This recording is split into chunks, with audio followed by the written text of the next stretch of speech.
გამარჯობა, ბატონო ლევან სიხარულიძე გახლავთ დღეს ჩვენთან ერთად. დიდი მადლობა მონაწილეობისთვის და რა თქმა უნდა თქვენი გამოცდილებაზე დაფუძნებით უნდა გკითხოთ პირველი კითხვა, დაგისვათ პირველი კითხვა.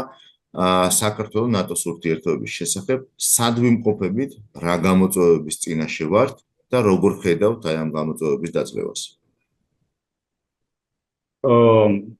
საქართველოს ნატოს ურთიერთობები საკმაოდ დიდი ხანია გრძელდება მას თავის ესე ვთქვათ აღმასვლის უღელტეხილები გაუღია ბუნებრივია და არ ამგონია დღესდღეობით მაინც შორს იყო წასულები იმ დღიდან როდესაც ჩვენ მივიღეთ პრაქტიკულად ასპირანტის სტატუსი და შემდეგ ვცდილობდით რომ ამენაირად მოგვეპოვებინათ საკმაოდ დიდი ძალისხმევით გაწევრიანების ამოქმედო გეგმა გადაღებული მაპი. ნუ მისგან ისე შურსდგებათ როგორც ვიდექით, ხო? მაგრამ ძალიან დიდი პროგრესი არ არის.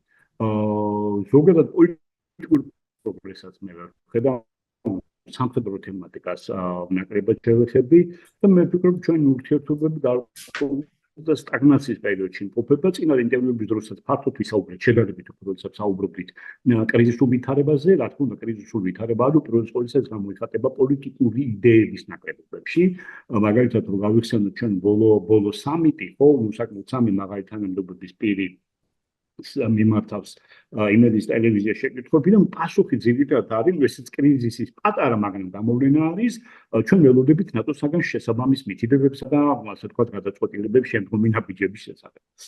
Well, okay, გასაგებია, მაგრამ ნატო ხო არ აპირებს საქართველოში გაწევრიანებას თუ გაწევრებას, ანუ ჩვენ უნდა მივდიოდეთ იდეებით და ჩვენ უნდა გქონდეს იქ ახალი მოსაზრებები, ხო?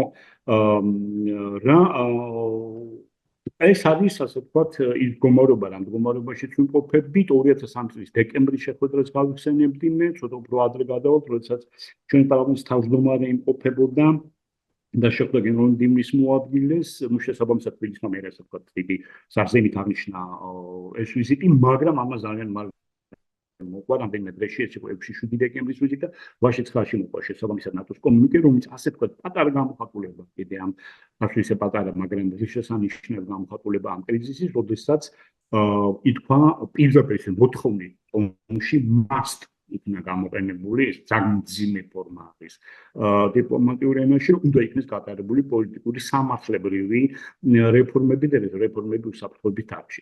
აქ შესაბამისად გადავდივართ უკვე შეკითხვის მეორე ნაბიჯი, ნელ-ნელა გამოიკვეთა, ხო, ანუ რა გვინდა რომ გავაკეთოთ, უბრალოდ იმის თქმა მინდა რომ როდესაც ჩვენ არსებით პაკეტს მოეწერა ხელი, რომელიც ძალიან კარგი იყო და რომელიც მუშაობდა შესაბამისად ბევრი ინსტიტუციები ჩამოყალიბდა თავდაცვის სფეროში, მხოლოდ გასაკეთებლად.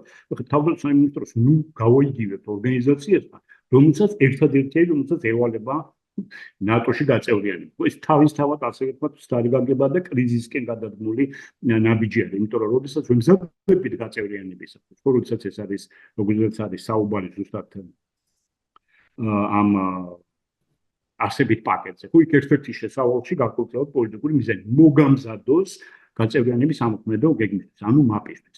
იგი შედგება 5-6 ნაწილისაგან, რომელზეც არის პოლიტიკური ნაწილი, რომელსაც გააჩნია უსაფრთხოების სფეროს რეფორმირება, რა თქმა უნდა, თავდაცვაც იქვე არის, ბუნებრივი ადგილზე არის პოლიტიკური და ეკონომიკური მაჩვენებლების და ზოგადად ასევე რესურსების წარსული გულისხმება, ადამიანური და იგულისხმება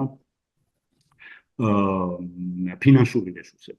ანუ ეს არის ის მიმართულება, პოლიტიკური მიმართულება გადასაფარია, უსაფრთხოების მიმართულება გადასაფარია. როდესაც ჩვენ თანამშრომლობთ ნატოსთან მიმდინარე ზოგადად პოლიტიკურ სივრცეში რომ გამხილოთ, ჩვენ გვაქვს ეგრეთ წოდებული გეგმით გათვალისწინებული უსაფრთხოების ბრიფინგები. მაგრამ ეს არის მხოლოდ შეზღუდული სარგებლობისათვის. იმის ზემოთ რა თქმა უნდა, ესეც კრიზისის გამოხატულება ინფორმაციის გასვლა არ წარმოადგენს. რატომ პასუხი მარტივია, სისტემები არ არის.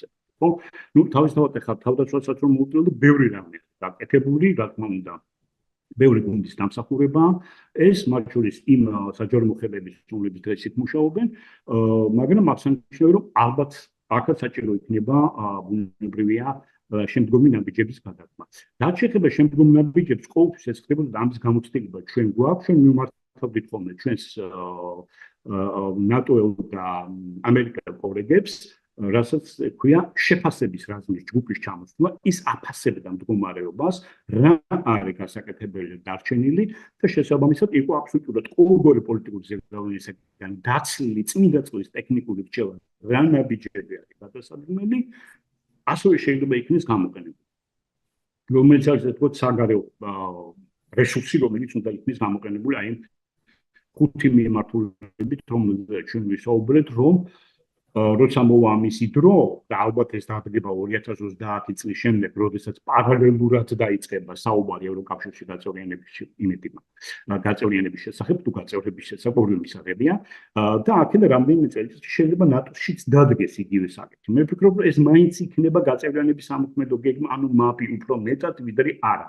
იმიტომ რომ პოლიტიკური სისტემის თავისებადობა სისულეშია მოსავალი, რომელზეც არავინ არ ლაპარაკობს, იმიტომ რომ გონია რომ მარტო თავდაცვა არის. რა თქმა უნდა, ეს არის უსაფრთხოების სისტემა, რომელიც გაფრთხილებას საჭიროებს, რა თქმა უნდა, ეს არის, რა თქმა უნდა, სამართლებრივი სისტემა და ასე შემდეგ და ასე შემდეგ. ხო, თვითონ სამოქალაქო საზოგადოებამ რაქმეს უფრო ახლოს რომ მოვიდეთ პასუხთან, ბუნებრივია, აქ როგორი რაღაც არის, ეს არის ძირითადად არასამთავრობო ორგანიზაციების საქმე, რომელიც რამდენიმე უნდა გაერთიანდეს, მაგრამ თუ ამას ყველაფერმა დაარტყა, ასე ვთქვათ, კანონმა, რუსულმა კანონმა ან გამჭვირვალების კანონმა, ვისაც როგორც უნდა ისე გაიგოს, შესაბამისად შეიძლება ბევრი არ დარეგისტრირდეს. ხო, მაგალითად ერთი წამყვანი ასეთი არასამთავრობო ატლანტიკური საბჭო. გარეგისტრირდება კი, რაღაც ეჭვმეპარება, ხო? მაშინ უნდა გააკეთოს. შესაბამისად ეს რჩება მაშინ უნივერსიტეტების ხელში, ხო? რომელსაც აკადემიური სივრციდან უნდა დაიწყოს ამაზე საუბარი, იზიდოს შესაბამისი რესურსი აუცილებლად საქმეში იქნება ჩასართავი გარკვეულწილად დახმარების თვალსაზრისით პოლიტიკური ძალებით და რა თქმა უნდა, მე ვფიქრობ, ძალიან კარგი იქნება, ნაბიჯი იქნება გადასადგმელი, თუ კი დაიწყება გარკვეულწილად კონსულტაციები ნატოსთან, ზოგადი განაცხადია და განსაკუთრებით საპარლამენტო დელეგაციების დონეზე, ელემენტარულად სახალხო დიპლომატიის დონეზე, რომელიც სხვათაშორის ნატოში არის მუშაობს ერთი პერიოდი საკმაოდ დიდი წარმატებით იქნებოდა გამოყენებული, რატომ გჭირდება ეს ყველაფერი, რისთვის გჭირდება ეს ყველაფერი, ამ მომცემულ დროში რო ჩავეტიოთ, პასუხი ძალიან მარტივია, ელემენტარულად უმრავლეს შემთხვევაში სივრცე არის დაკეტილი, ხო? ყველაზე დაბალი დონე შეზღუდვების არის მხოლოდ სამსახურებრივი სარგებლობისთვის. ანუ ის ძირითადად მედიისთვის არ უნდა იქნეს გახსნა, მაგრამ ჩვენ ვინდა ფართოდ დავხსნათ ეს თემა.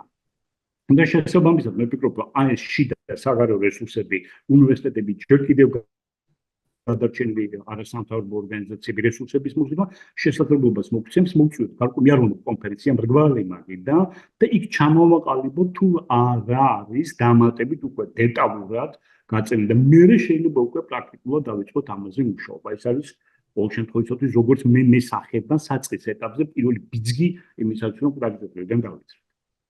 ეს ყველაფერი იმ შემთხვევაში თანთო კანონი, აი ეს რუსული კანონი აღმოჩნდა ეფექტური და ყველაფერი ჩაკეტა, ხო?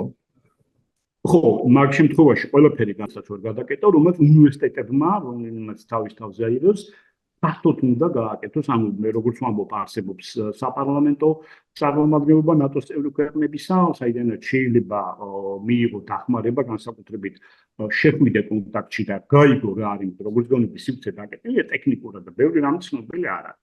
ხო, შესაბამისად შეიძლება ჩამოყალიბდეს შესაბამისი დაფინანსების გრანტის მიღების შემთხვევაში ალტერნატიული შეხედულება საქართველოს ნატოს ურთიერთობების განვითარების შესახებ, ახალი პოლიტიკური ბიძგი მიიღოს ამან, რასაც შესაბამისად უკვე მოყვება, ასე ვთქვათ, ოპერატიულ და ტაქტიკურ დონეზე შესაბამისი გადაწყვეტილებების და დავალებების მიღება, ეს საკმაოდ ისეთი ფართო სამუშაო არის და ამას აუცილებლად წინ მოუძღოდეს ექსპერტთა ვიწრო მოკლე ну რა აუცილებელი არ არის ასეულობით დიდ კონფერენციებს თავისი პრობლემები აქვს კიდე მაგრამ ის ადამიანები რომლებიც ელჩება წარმომადგენლობად მსახურობდნენ მედია ჟურნალისტები რომლებიც აი ფართო საზოგადოებას წარმოადგენენ და ზოგადად საქართველოში იქნება რაღაც ალტერნატიული შესაძლებლობა ღია დადებული ყველასთვის თუ რა არის ამ მიმართულებით გასაკეთებელი მაგრამ როგორ იმუშავებს ეს ყველაფერი იმ ფონზე, როდესაც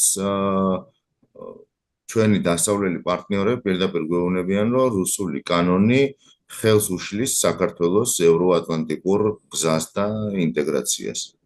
და ამ ფონზე ყველანაირი ძალიან მარტივ როგორ გითხრა ხა რა თქმა უნდა რამდენად შენ ხა არ იქნებენ თავობაში წარმოდგენილი ბუნებრივია ეს თასახად ნატო არის საერთაშორისო მაგრამ სამთავრობოთა შორისო ორგანიზაცია და მთავრობას ელაპარაკება მაგრამ შენ გექნება უბრალოდ ნებისმიერი პოლიტიკური პარტიისათვის მზად დამზადებული დოკუმენტი იმასთან დაკავშირებით თუ რა უნდა გაკეთდეს და ყოველთვის შეიძლება არა ზოგადი მითითებით მიუთითო რომ აი რაღაც არ კეთდება და გეუბნებიან კონკრეტულად რა აი ჩვენ 250 ღონისძიება ქონდა და აქედან 93% წარმატებით შევასრულეთ და რაღაც ეს ძალიან კარგია ბუნებრივია მაგრამ ადრეც გითხარი არის დარჩენილი ფორმა და გამოცდილია ჩინავს თუ არ წევრიანდები ამ ქვეყანაში ეს ქვეყანა არ წევრიანდება მაშინ რა ვისთვის თანუშ ხო აი რა სამშვიდობო ოპერაციები აღარ ტარდება ნუ ნატო ყოველ შემთხვევაში ჯერჯერობით არ არის ჩა ხო უფრო მეტიც მან ძიმე რა არის კრიზისის გამოხატულება კიდე